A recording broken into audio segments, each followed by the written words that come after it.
The one with Joey's interview is not a bad episode of Friends. In general, I'm not too fussed about the ones that are mostly compilations, but because Joey is just so sweet, it's really lovely. There is one joke that doesn't land, and I'm not the only person to think that, and I'll talk more about that when we get there. This is the 19th episode of the 8th season of Friends. It's directed by Gary Halvorson, and as always, there will be spoilers from now as I go through the episode and share some thoughts. Obviously, there's not a tremendous amount to say because this largely comprises compilations of previous clips, but I will talk about things nevertheless. And it starts off with Rachel rushing to Joey to tell him that he is the clue for a crossword in Soap Opera Digest, and Joey says, "That's me, I'm blank," which I found absolutely funny. And he mentions they wanted him to do another interview, but he didn't want to because after the last time he said something he shouldn't have done, and it kind of ruined his career. But the others, mostly Rachel, encourage him to give it another go, and they'll stay close. They'll stand by him, so if he's about to say anything stupid, they'll stop him. And the bulk of the rest of the episode takes place in Central Park. The others are there, and Joey is at a table with the interviewer, who's played by Sasha Alexander, and she basically asks him a question, and then we get a bunch of clips to illustrate it. So I'll go through the questions and the clips and share some thoughts. And the first question is about anything he's particularly proud of. So we get a great look at some of his more, shall we say, questionable roles, which is a lot of fun. I think the clip selection was brilliant. It's really nice to see how far Joey has come, so I have no issues there. Absolutely beautiful. He's then asked what he does in his spare time, and the clips are great again. Joey having fun, doing a lot of different things. But of course, he doesn't want to say any of those things because they're not exactly things he, I guess, should be proud of. They're just him being silly and having fun. So he says that he's a mento for kids, which when I first started watching this, I don't think that would have meant anything to me. Mentos either didn't come to the UK for quite a while or weren't popular. In fact, I'm going to find out. 2005. Mentos, according to Google, came to the UK in 2005. So that joke would have meant nothing for me or nothing to me for quite a while. But now I rather enjoy it. And he's then asked how he stays in shape. And I think this might be one of my favourite selections of clips as we see him throwing the ball and then, well, he gets the hernia, which was uncomfortable, and then eating right, which includes eating Rachel's trifle. I really enjoyed that clip selection. I thought that worked very well. And then he's asked what he said last time that ruined his career. And he's about to say what he said.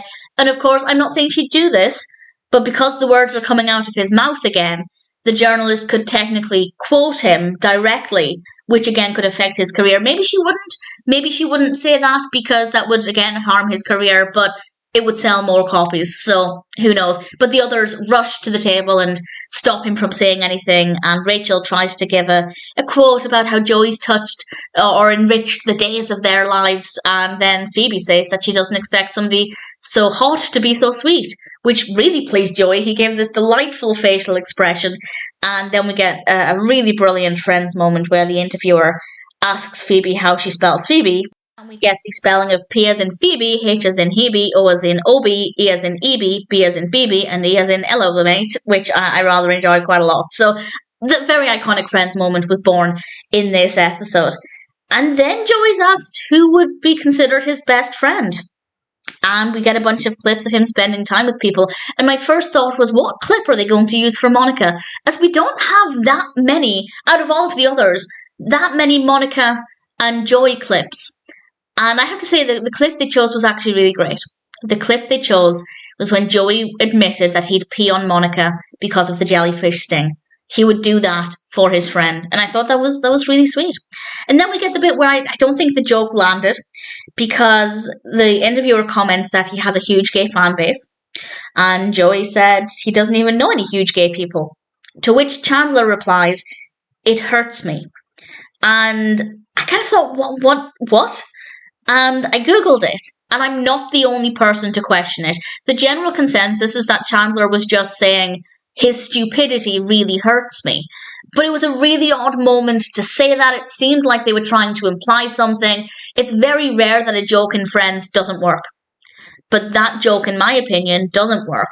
And to have so many people questioning it, it means that, generally speaking, it wasn't very effective. Maybe it was really obvious, if that's what it means. Maybe that's really obvious to a lot of people, but I feel like it did not land. It was just a bit bizarre. unusual for a joke to not work in Friends, but that one in particular just didn't make a lot of sense. However, we do then get a selection of clips. I have to say, I don't love this particular part of it. I don't mind the question. I think it's great for Joey to realise he has this huge gay fan base. But then we get a bunch of clips that show that Joey, well, maybe it's not too bad. It shows that Joey has occasionally got a more feminine side. We also have some awkward interactions, for example, when he's sliding down the fire escape and facing Ross and napping with Ross as well. They're really comfortable with each other. It's really nice to see. But I don't know, I feel like this part of it didn't really serve a huge purpose, but I don't mind it too much. And then we get a look at Joey's interactions with women, which I have to say this bit was kind of emotional.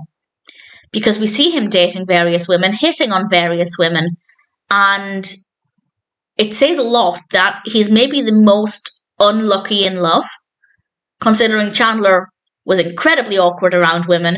Ross has been married many times, yet Joey is the one who'd be considered the most unlucky in love. And it's quite emotional, and it was an emotional way to end it. And then the interview's over, and the interviewer leaves, but then comes back and says that she forgot to ask what is his favourite soap opera, to which Joey responds that he doesn't watch soap operas, he has a life. Thankfully, he was able to phone the interviewer and say that he was only joking. And I have to say, that makes sense. It sounds like he could have been joking. He can get away with pretending he was joking and then apparently slept with her. And that's where we end the episode. So, in general, I don't care for compilation episodes of any TV show, not just Friends. But I have to say, the clip selection here is pretty brilliant. And it's just a beautiful look back at Joey, especially since he's not been feeling great quite recently with his emotions towards Rachel. Having this moment to just look over his life and appreciate the character, I feel like it was very timely. It definitely worked. And we have some really brilliant moments. The comment Chandler made is the only thing that doesn't make a lot of sense. And again, maybe if it would just been me, that I would say it's a me problem, but I did Google it. And I'm definitely not the only person to question what they were getting at. It seemed like there was more context, or we needed more context than just Chandler saying his stupidity hurt him. So it didn't work, but it rarely happens with Friends, so it's not really a big deal. And that aside, I think it's fair to say that the one with Joey's interview is otherwise a pretty delightful episode of Friends.